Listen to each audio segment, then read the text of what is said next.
Nirvana and Come As You Are. Oh, it was so iconic at the time, and it still sounds as iconic today. And as I said, Dermot has all that sort of stuff and alternative sounds of the 90s. And that is it for me. Steve is back on this show from 2 o'clock tomorrow. I'll be back on my midnight show Friday morning with all the usual stuff there. Have a great rest of your Wednesday. Whatever you're doing, Anita's next. This is Radio 2 on the BBC Sounds app, on your smart speaker, and on 88 to 91 FM.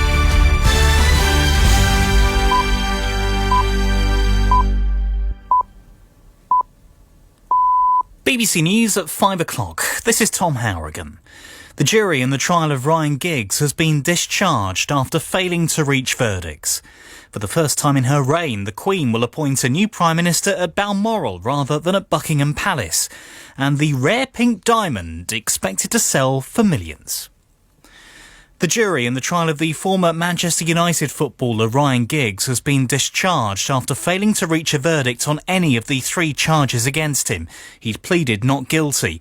From Manchester Crown Court, Matt Graveling reports. Mr Giggs was accused of controlling behaviour towards his former partner Kate Greville, as well as assaulting Miss Greville and her younger sister Emma at his Manchester home on the 1st of November 2020. However, after more than 22 hours of deliberation, at the end of a trial which lasted 3.5 weeks, the jury of 11 could not return a majority verdict on any of the counts.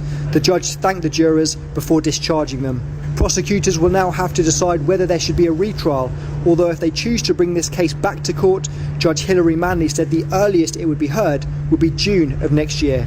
Buckingham Palace says the Queen will appoint the next Prime Minister at Balmoral, where she's spending the summer, rather than in London. The winner of the Conservative leadership contest is to be announced on Monday.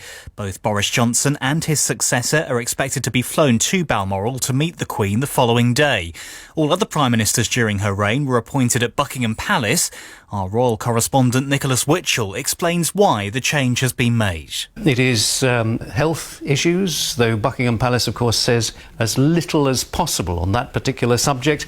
They merely hint at, we've become used to this phrase, episodic mobility issues. They want to have certainty. The outgoing and the incoming Prime Ministers need to have certainty about what they need to do next Tuesday.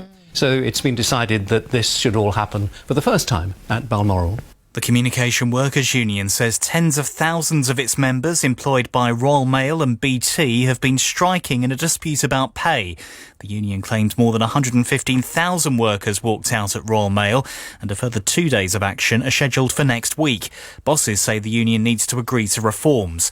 At BT, around 40,000 staff are on picket lines for a second day in a row. One of them was Pete Francis. The company making its huge profits should be able to pay a little bit more to all its team members. You know, they're paying out a dividend next month of 7.7p a share. If they were to have just given a penny off each dividend payment, that would